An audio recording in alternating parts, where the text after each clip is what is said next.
Welcome to the next episode of Waterpark Rangers. Let's play Wind Waker. Last episode, we were just getting through this dungeon, Dragon Root's Cavern. In this episode, I'm going to show you a really cool trick. Now look carefully at the stairs. See the part where they stop getting chipped with that little line? Jump, and then jump back off, and then you can do this amazing trick. Look, because we've jumped on it and the stair is supposed to collapse, Link actually manages to make each one fall off individually. How cool is that? I think, I discovered this glitch, and I'm so happy that I found it, because it's so weird. One thing I should mention is that getting across to the other side like this is actually incredibly difficult to do, and this took me, 70 unseen tries to get it right like that. Alright, now we're actually at the mini-boss of this dungeon. Couple of bokoblins, the green kind, like in the Forsaken Fortress. So basically, 2 times harder. So that's not saying much. They're really quite easy to defeat if you take their weapon, because it finishes them off quite quickly. And, wow, that was pathetic. Oh wait, never mind, he's not dead. I hate missing! There we go. But that's not all. It gets even tougher. Look. Somehow that bird is carrying that huge moblin. That's what those things are called. It was, as you might remember, they were the guards in the Forsaken Fortress. We used to not be able to even fight them because as soon as we were seen, we'd be thrown in jail. But the times have changed, and we can now defeat it. I should mention that its spear does a good bit of damage, so be careful of getting hit by it. But it's really pathetic you take it on with any decent weapon like a machete. Though it takes a bit more power and practice with your hero sword to finish it. It also drops the skull necklaces, which are yet another item for your spoils bag that can be used in some other side quests. So just be sure that you're collecting everything that has to do with your spoils bag in due time. Yes, we came to rescue you. Get over yourself. I have to tell you what I found out. This is terrible. Some creature is doing awful things to the Great Valu's tail. That's why he's so angry. He's so angry. The Great Valu's tail hangs down into the room right below here. There's got to be something in there. I wonder if those mean monsters who captured me have something to do with it. We've got to do something, now, before it's too late. I'll go and tell everyone what's happening. Here, Jack, use this to get out of here. It's what I used to get this far. It's a device we Rito used before we evolved wings. Right? Thanks for giving us nothing. Oh wait, never mind, we got the grappling hook. This is actually the game's, one of the game's most useful items, because it has a variety of uses. You'll find about all of them in due time, but soon enough you'll be able to see its first and most foremost use. Alright, so we're going to climb up that little ledge over there so she can show us something. And the little ledge she's referring to is the one that has the conveniently made stairs right here. She warned us about them. Alright, so we got to grab this branch of the grappling hook and you can swing over there to get out of this area. When you aim at a branch that you can latch onto, a little sparkly thing will appear. Remember that. Don't you worry about me, Jack. Get going.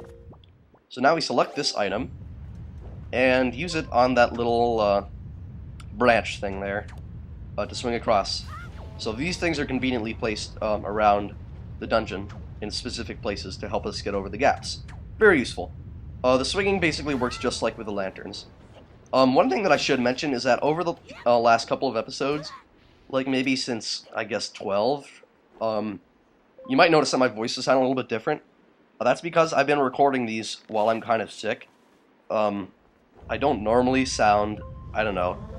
To me, I sound a little bit different. I've listened to some of the recordings after they've been made, and I guess, this is just how I sound when I'm kind of sick. But I figured, that's no excuse. These episodes need to be uploaded a little bit more frequently, so they've got to get done, no matter how different I might sound. I probably don't sound that noticeably different to you guys, really, because you don't always have to hear my voice every day, most likely, unless I know you somehow. Okay, so now that we're in this room, we need to fight these guys off and knock them off the bridge. Without cutting the bridge quite yet, we have to kill this other one here. You might notice that I've been targeting and using the grappling hook on them. That's because you can actually pull joy pendants off the bokoblins if you do that. Oh, plus if you kill both the bokoblins in here, you get another treasure chest with, I believe, yet another joy pendant, so all the more reason to kill them. So basically, you just gotta cut the ropes here.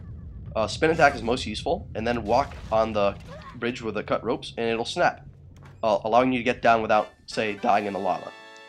Well, the lava doesn't really kill you in one hit, but it does a good deal of damage, and it's quite embarrassing to fall into. Hopefully it doesn't happen, because falling into the into the lava makes you look like a huge Wind Waker noob, which I'm not. I'm a pro. I'm an expert. I am the Wind Waker. It's me. So we've cut that. We've fallen down. Get off that thing before the lava shoots us back up again. I have to say, that was really close right there. We were so close to getting fried and owned. Anyway, we're going to climb up this ladder here. You know, I usually hate it when people say owned. It ruined my experience of watching Indiana Jones, Kingdom of the Crystal Skull. And Indiana Jones fans are probably saying, well, that movie sucked to begin with. The movie could have ruined the experience without anything else happening. But the truth is, when I watched it, there were these two kids who were talking the whole time. Every time Indy, like, punched some guy, they were like, oh, did you see that? He owned him. He owned him. So, yeah, I hate when people do that. It's so annoying. Like me going off topic when I should be talking about important things that are happening on screen right now as we speak. This is serious business. So, actually, this is pretty important. You saw what I did right there. I changed direction on the rope. And basically, you can just press R at any time to stop, and then use a control stick to adjust your height and position before you make the jump. Really useful feature. Sometimes downright necessary, like right there. Because if you swing across to that little section right there, it's just a dead end. Though if you are playing using the Tingle Tuner, I should mention, use a Tingle Bomb right over there on that little like empty corner, and it actually makes a treasure chest appear with one of the Tingle statues inside of it. Yeah, that's pretty much it. I don't know what else to say about that on the matter. Oh, and why did I kill the Magtail? Yeah, that's what those things are called, Magtails. Because, get it, they're like made of magma, and their magma is also a tail. So jump attack them, don't parry. Okay, please don't fall into the lava. So they curl up into a ball, and conveniently enough, you can use it to hold down switches.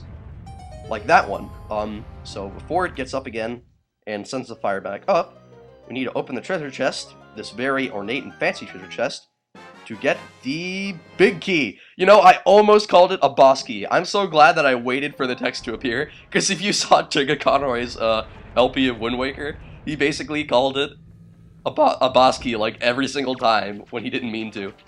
And yeah, now that we have the big key, jeez, I feel like calling it a boss key almost every single time. These new enemies appear called fire keys. Yeah, they're basically keys but on fire. They're like the magma version. I think they might just cause a little bit more damage if they run into you because they burn. Plus, they look scarier. That's just, personally to me, they kind of freak me out. Alright, now we have to do the position changing thing again, and we have to climb up this time to make sure that we're in a good position. And now, we have to swing with all of our skill to make it to the other side. So you see the platform behind us is where you're supposed to go to get the Tingle stat. What the No! What did I just do? No, you're kidding me! What was that? Seriously. Alright. So we've cut ahead to this little section here again. That was the worst. Did you see that? What even happened there? I just like jumped right back into the lava. Now I'm the noob. That was horrible. What even happened there? Like, that was the dumbest thing I've ever seen. Whoa, that was too close. That almost happened again. It keeps happening! So we jump back on this little thing, hopefully. Whoa, massive slowdown. What's happening? I think it's because the fire's about to launch us upwards, and plus the keys is making us get really slow. Haha, though we don't have to fight them anymore because we just launched off out of their faces. Now we're back in this room. You might be wondering, how are we going to get out? Well, you saw the water pots, you saw the fire jets. It should be pretty obvious how we're going to get out. Get the water pot, bring it over to the fire jet. Though we're probably going to have to wait because, yeah, it's just about to erupt. Sometimes I've had it be like a super close call, where literally it's formed just as it blasts off. So this will take us up and out of this room, and we will continue getting through Dragon Roost Cavern next episode, because I believe that pretty soon we should pretty much just cut. Yeah, let's steal another joy pendant while we're at it. Keep collecting them, kids. It's gonna pay off in the end. Don't say I never told you.